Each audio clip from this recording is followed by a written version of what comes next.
ನಿಮ್ಮ ಗಾಡಿಗಳಿಗೆ ಇನ್ನೂ HSRP number plate ಅಳವಡಿಸಿಲ್ವಾ? ಹಾಗಿದ್ರೆ ದಂಡ ಕಟ್ಟೋಕೆ ರೆಡಿಯಾಗಿ. ಯಾಕಂದ್ರೆ ಸರ್ಕಾರ 2 ಬಾರಿ ನೀಡಿದ್ದ ಗಡುವು ಮುಗಿದಿದೆ. HSRP ನಂಬರ್ ಪ್ಲೇಟ್ ಹಾಕಿಸಿಕೊಳ್ಳದವರ ವಿರುದ್ಧ ದಂಡಾಸ್ತ್ರಕ್ಕೆ ಮುಂದಾಗಿದೆ.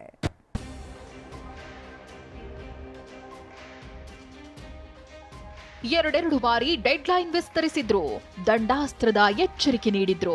ಆದ್ರೂ ವಾಹನ ಮಾಲೀಕರು ಮಾತ್ರ HSRP ನಂಬರ್ ಪ್ಲೇಟ್ ಅಳವಡಿಸೋಕೆ ಆಸಕ್ತಿ ತೋರುತ್ತಿಲ್ಲ.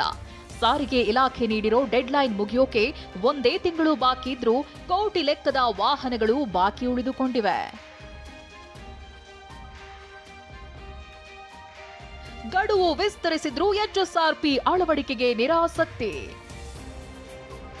ಇನ್ನು 1,60,00,000 ವಾಹನಗಳು ಬಾಕಿ. ರಾಜ್ಯ ಸಾರಿಗೆ ಇಲಾಖೆ ಏಪ್ರಿಲ್ 2019ಕ್ಕಿಂತ ಮೊದಲು ನೋಂದಣಿಯಾದ ವಾಹನಗಳು HSRP ನಂಬರ್ ಪ್ಲೇಟ್ ಅಳವಡಿಕೆಗೆ ಆದೇಶಿಸಿತ್ತು. 2024ರ ಫೆಬ್ರವರಿಯಲ್ಲಿ ನಂಬರ್ ಪ್ಲೇಟ್ ಅಳವಡಿಕೆ ಮಾಡಲು ಮೇ 31, 2024ರ ತನಕ ಗಡುವು ನೀಡಿತ್ತು. 2 ಬಾರಿ ಡೆಡ್ಲೈನ್ ವಿಸ್ತರಿಸಿದ್ರೂ HSRP ಅಳವಡಿಕೆ ನಿರೀಕ್ಷಿತ ಮಟ್ಟದಲ್ಲಿ ಆಗ್ತಿಲ್ಲ. ರಾಜ್ಯದ 2 ಕೋಟಿ ವಾಹನಗಳ ಪೈಕಿ ಇಲ್ಲಿವರೆಗೆ ಕೇವಲ 35 ಲಕ್ಷ ವಾಹನಗಳು ಮಾತ್ರ HSRP ಅಳವಡಿಸಿಕೊಂಡಿವೆ. ಇನ್ನು 1,65,00,000 ವಾಹನ ಮಾಲೀಕರು ಇದರ ಗೋಜಿಗೆ ಹೋಗಿಲ್ಲ. ಡೆಡ್ಲೈನ್ ಒಳಗೆ HSRP ಅಳವಡಿಸದಿದ್ರೆ ಜೂನ್ನಿಂದ ದಂಡ ವಿಧಿಸಲು ಸಾರಿಗೆ ಇಲಾಖೆ ತೀರ್ಮಾನಿಸಿದೆ. ನಮಗೆ ತೊಂದರೆ ಕೊಡೋಕ್ಕೆ ಇವರು ದುಡ್ಡು ವಸೂಲಿ ಮಾಡೋಕ್ಕೆ ಮಾಡ್ತಾ ಇರೋದು. ನಮ್ದೇನೆಂದರೆ ಈ ರೂಲ್ನ ಕಿತ್ತಾಕ್ಬಿಡ್ಬೇಕು. ಈ ರೂಲ್ ಬೇಡವೇ ಬೇಡ. 2019 ಸೆಂಟ್ರಲ್ ಗೌರ್ಮೆಂಟ್ ರೂಲ್ಸ್ ಹೆಂಗಿದೆ, rule 50 central motor vehicle rules, ಅದೇ ಇದು ಆಗಬೇಕು.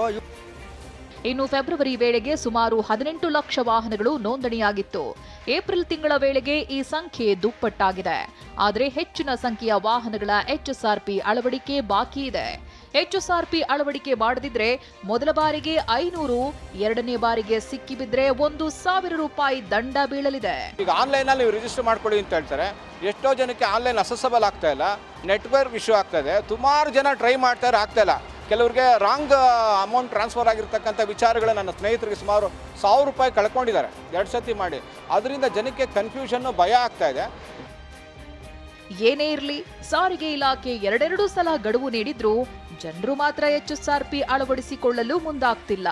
ಜೂನ್ ಬಳಿಕ ದಂಡ ಬೀಳೋದು ಪಕ್ಕಾ ಎನ್ನಲಾಗ್ತಿದೆ. ಕಿರಣ್ ಸೂರ್ಯ, TV9 ಬೆಂಗಳೂರು.